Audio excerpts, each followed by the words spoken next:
Hello guys, welcome you all to Bhadra IAS academy. दोस्तों, आज के सेशन में हम लोग बहुत इंपॉर्टेंट टॉपिक डिस्कस करने वाले हैं। क्या चाइना एक्चुअली ब्रह्मपुत्र के वाटर को डाइवर्ट करके अपने तरफ ले जा रहा है? ना, ऐसा क्वेश्चन उठ ही क्यों रहा है? पहले बात तो नेशनल मीडिया में, क्योंकि रिसेंटली ये देखा गया है दैट पहले जो जोरहाट और माजुली के बीच में फेरी सर्विसेज चलती थी ना, उसको अभी के लिए क्लोज कर दिया गया है between Jorhat and Majuli, right. और उसका मेन रीजन इसलिए ये बोला जा रहा है दैट ब्रह्मपुत्र रिवर में जो वाटर का लेवल है वो धीरे धीरे घट रहा है। तो the question is China behind this?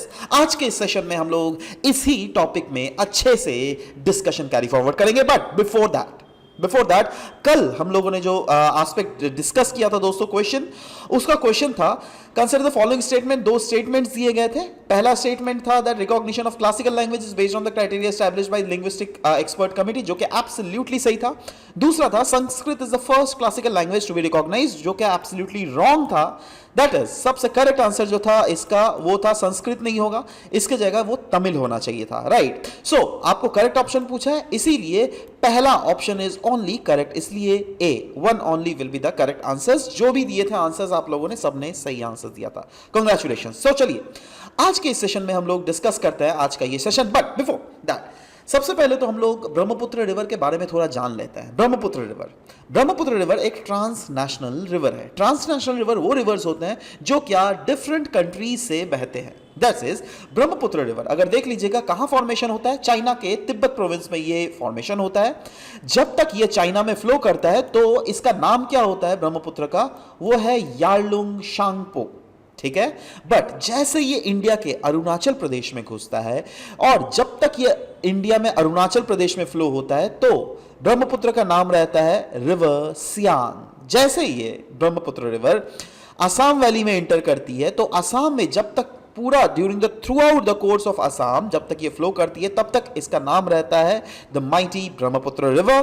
But जैसे ब्रह्मपुत्र रिवर बांग्लादेश में एंटर करती है ना तो इसका नाम दो नाम होते हैं। पहला बार तो इसका नाम होता है जमुना। जमुना क्यों? देखो एक्चुअली जैसे ये बांग्लादेश में एंट्री धुबरी के बाद जैसे ये 90 डिग्री टर्न लेके एंट्री करती है, जब बांग्लादेश में घुसने के साथ साथ इसका नाम है जमुना। बट क्या होता है ना, इधर से रिवर गंगा जो है, गंगा भी यहाँ पे दो स्ट्रीम में टूट जाती है। एक इधर से हुगली रिवर और एक इधर से पद्मा रिवर में कन्वर्ट हो जाती है, ठीक है। तो जो रिवर गंगा है, गंगा का जो एक्सटेंशन है रिवर आपका बांग्लादेश में, इसको कहते हैं यहां पर पद्मा, है ना। और रिवर ब्रह्मपुत्र का जो एक्सटेंशन है बांग्लादेश में, इसको कहते हैं हम लोग जमुना रिवर, ठीक है। और जमुना और पद्मा रिवर मिलकर एक अलग रिवर बनाती है, मतलब एक एक्चुअली तो रिवर वही है, मेघना, ठीक है। इसीलिए इसका नाम जमुना और मेघना दोनों ही है बांग्लादेश में। आशा करता हूं दैट आपको रिवर ब्रह्मपुत्र का तो मिल गया होगा दैट ओवरऑल ये क्या, मतलब एक just basics, right, of it. Now India में जितने भी सारे रिवर्स बहते हैं, पता है आपको सबसे वॉल्यूमिनस रिवर कौन सा है? The answer is river Brahmaputra is the most voluminous river. In fact पूरे इंडिया में अगर सोच लीजिए दैट अभी 100 लीटर्स ऑफ वाटर फ्लो कर रहा है throughout India, then 40 litres of water जो है ना वो रिवर ब्रह्मपुत्र में फ्लो कर रहा है। That is Brahmaputra consist of 40% of the river flow of water by volume. दूसरा नंबर में आता है गंगा, तीसरा नंबर में आता है गोदावरी, देन कम्स नर्मदा, कृष्णा,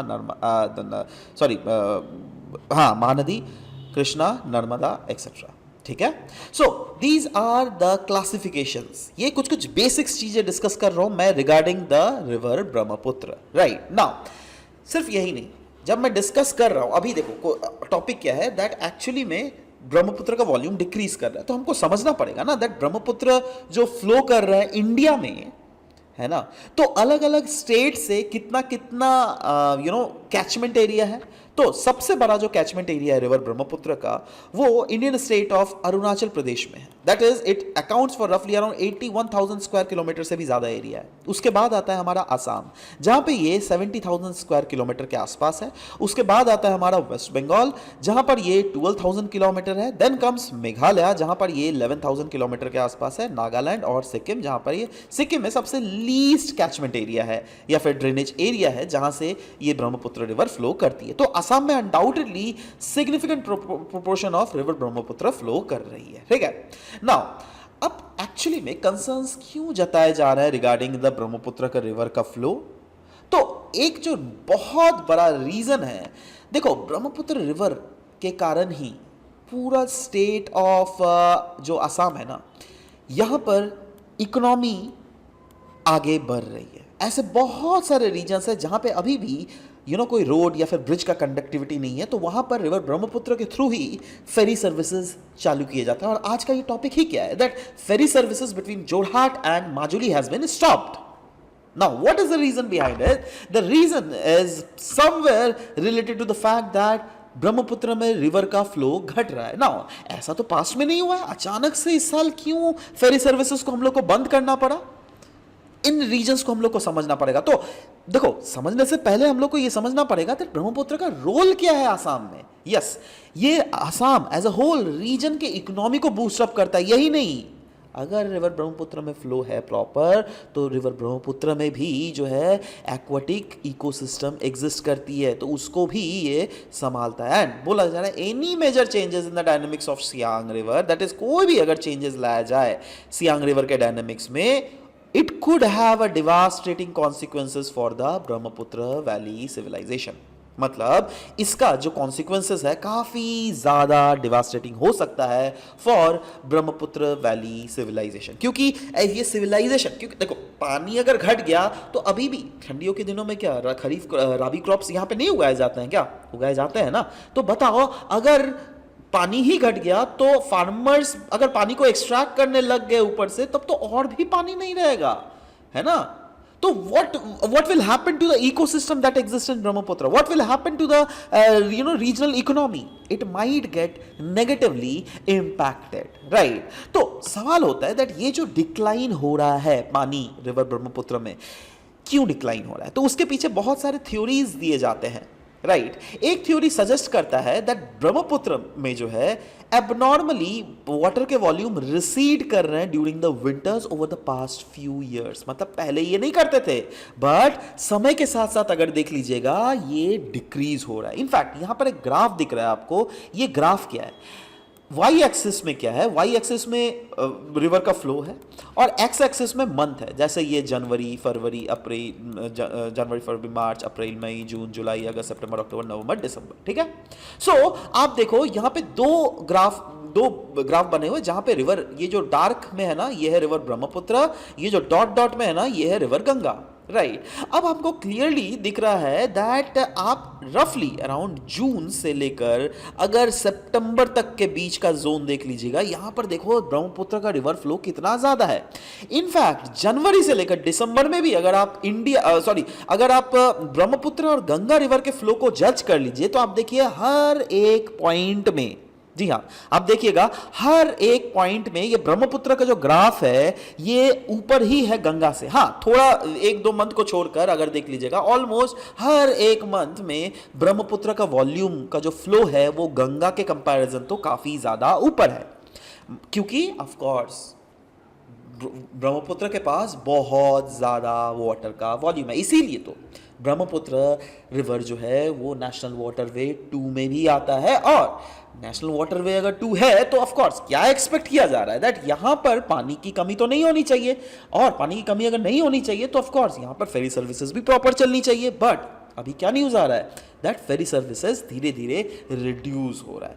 तो ये तो एक थ्योरी दिया जा रहा है, और ये क्यों हो रहा है इसके पीछे का रीजन मेनली बोला जा रहा है वो है climate change, right. Climate change is one of the major factors जिसके कारण वाटर के वॉल्यूम्स जो है रिवर ब्रह्मपुत्र में रिड्यूस हो रहे हैं। नाउ बट दूसरा भी फैक्टर यहां पे एक बहुत इंपॉर्टेंट बोला जा रहा है, और वो क्या है?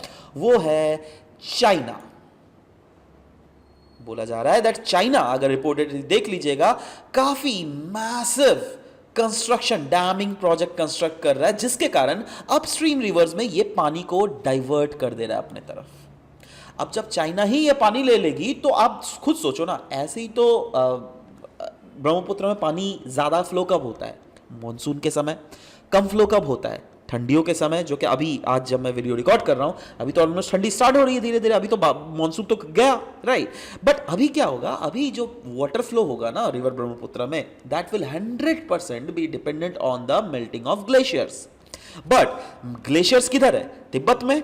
अब तिब्बत में या फिर हिमालय में ग्लेशियर्स, वहीं पर अगर ये डैम बना के सारा पानी को डाइवर्ट कर ले अपने तरफ, तो हम लोग को क्या मिलेगा भाई? बाबा जी का ठुल्लू, राइट। ऐसा तो नहीं हो सकता ना। इसीलिए यहां पे बोला जा रहा है दैट यस, चाइना में जो डैम्स कंस्ट्रक्ट करके वाटर अपने तरफ से डाइवर्ट कर रहा है, ये one of the major reason है दैट यस, इंडिया की तरफ पानी कम आ रहा है। इससे चाइना अपना तो फायदा कर रहा है, हाइड्रो पावर जनरेशन कर रहा है, इरिगेशन प्रोजेक्ट कर रहा है, बट यस, इंडिया में वाटर का लेवल एक्सट्रीमली डिक्रीज हो रहा है। तो इसीलिए कुछ एक तो सॉल्यूशंस, ये बहुत सारे सॉल्यूशंस बोले गए हैं दैट क्या क्या किया जा सकता है जिससे फ्यूचर में ऐसा प्रॉब्लम ना आ सके। और जैसे अभी फेरी सर्विसेज जो हॉल्ट हो गया है between the Jorhat and Majuli, वो फिर से रिजम्पशन किया जाएगा। बट रिजम्पशन कैसे किया जाएगा, उसके कुछ यहाँ पर सॉल्यूशंस दिए गए हैं इस आर्टिकल में, जो कि मैं आपको डिस्कस करने वाला हूँ। पहला सॉल्यूशन बोला गया है, ब्रह्मपुत्र रिवर को ड्रेज आउट करो। ड्रेज आउट मतलब क्या होता है? देखो दोस्तों, देखिए या मैं आपको दो पिक्चर दिखा रहा हूँ। ये है पिक्चर 1, ये दूसरा वाला है पिक्चर 2, राइट ना। पिक्चर 1 में देख लीजिएगा, पिक्चर 2 में आपको फर्क क्या दिख रहा है? पिक्चर 1 में क्या है ना, पानी का लेवल पूरा है, और ये जो है ना नीचे वाला रीजन को कहा जाता है रिवर का बेड, ठीक है, माने पानी जो है रिवर का बेड को छू रहा है। बट पिक्चर 2 में देख लीजिए, नीचे वाले लेवल में आपको देख रहा है बहुत ज़्यादा आपको सेडिमेंट्स देखने को मिल रहा होगा। ये देख रहे हो, कैन यू सी दैट? अब ये क्या होता है ना, ब्रह्मपुत्र रिवर इतना जायंट रिवर है ना, जब वो आपका हिमालय से आ रहा है तो वो क्या कर रहा है दैट अपने साथ जो है रिवर का ये कैरेक्टरिस्टिक्स होता है, कभी भी अगर रिवर कोई भी रीजन से फ्लो करता है तो it keeps on eroding the surface through which it is passing, right now. कोई भी हिमालयन रिवर्स अगर नीचे डाउन स्ट्रीम रीजन्स में आके प्लेन रीजन्स में घुसता है तो क्या करता है, वो अपने साथ बहुत सारे सेडिमेंट्स ले आता है, हिमालयस को काट काट कर सेडिमेंट्स ले आता है। तो वही सेडिमेंट्स जो है in the form of sediments या फिर सैंड, वो जमा हो जाता है वो रिवर के बेड में, देख रहे हो। अब रिवर के बेड में जमा होने के कारण क्या हो रहा है, यहाँ पर रिवर बेड में तो नहीं था, तो इसके कारण क्या होता है, वाटर का लेवल वाज दिस। बट जब ये नीचे का लेवल में यही जमा हो गया तो पानी का लेवल तो और भी ज़्यादा ऊपर उठेगा ना, है ना। तो इस रीजन्स में क्या हो जाता है, दैट फ्लड आ जाता है। बट अब यहाँ पर क्या हो रहा है, यहाँ पर दो चीज़ें हो रही है ब्रह्मपुत्र रिवर के केस में। एक तो आपका सेडिमेंटेशन नीचे हो ही रहा है, बट दूसरा पानी का लेवल भी कम आ रहा है, राइट। अब क्या हो रहा है, एक सेडिमेंट्स नीचे हो रहा है, ऊपर से पानी का लेवल नीचे जा रहा है। अब क्या इस सिचुएशन में आप क्या कोई भी नाव चला पाइएगा? अब देखिए, इसको मैं मिटा के ध्यान से दिखा रहा हूं तो आप अच्छे से समझोगे।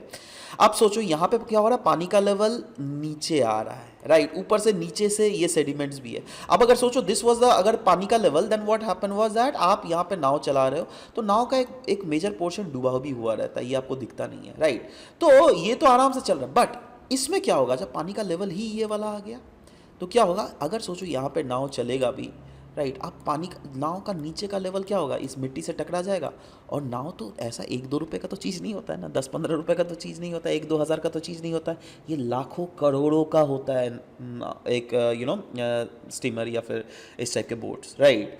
तो आपको पूरा बोट ही चेंज करना पड़ जाएगा। इसीलिए बोला जा रहा है क्यों ना हम लोग ड्रेज आउट करें, दैट इज़ ये जो सेडिमेंट्स है इस सेडिमेंट्स को ही साफ कर दे। इस सेडिमेंट्स को साफ करने से क्या हो जाएगा, दैट अगर कोई भी बोट अगर चलेगा भी तो नीचे के सेडिमेंट से वो टकराएगा नहीं। तो वही बोला गया, dredging the Brahmaputra could reduce the flood, है ना, और ये नेशनल वाटरवे को चालू कर सकता है, जिससे कि ऑफ कोर्स फेरी सर्विसेज को फिर से रिजम्पशन किया जा सके। तो एक तो पोटेंशियल सॉल्यूशन ये बोला गया। दूसरा पोटेंशियल सॉल्यूशन बोला गया है दैट हम लोग को कॉम्प्रिहेंसिव स्टडी करना पड़ेगा ब्रह्मपुत्र वाटर रिवर के फ्लो और उसके इकोलॉजी में, हाँ, और साथ ही साथ चाइना के साथ भी डील करना पड़ेगा दैट आप डेटाज हमारे साथ शेयर कीजिए। और साथ ही साथ ये भी बोलना पड़ेगा चाइना को दैट अगर कोई यहाँ पे सर्विसेज, अगर यहाँ पे कोई डैम का आप स्टैब्लिश कर रहे हो, देन उसको स्टैब्लिश करना बंद कीजिए, जिससे कि हम लोग लोग को कोई प्रॉब्लम ना फेस करना पड़े, राइट। सो यही सब चीज़ें हैं जो कि इस आर्टिकल में आज के डिस्कशन किए गए हैं, है ना। आशा करता हूँ दैट ये एक क्लैरिफिकेशन आपको हो गई होगी दैट यस एक्चुअली में what is going on in this very scenario, right. So this is all about the discussion that we had. मिलते हैं आपके साथ नेक्स्ट सेशन में, टिल देन बाय बाय।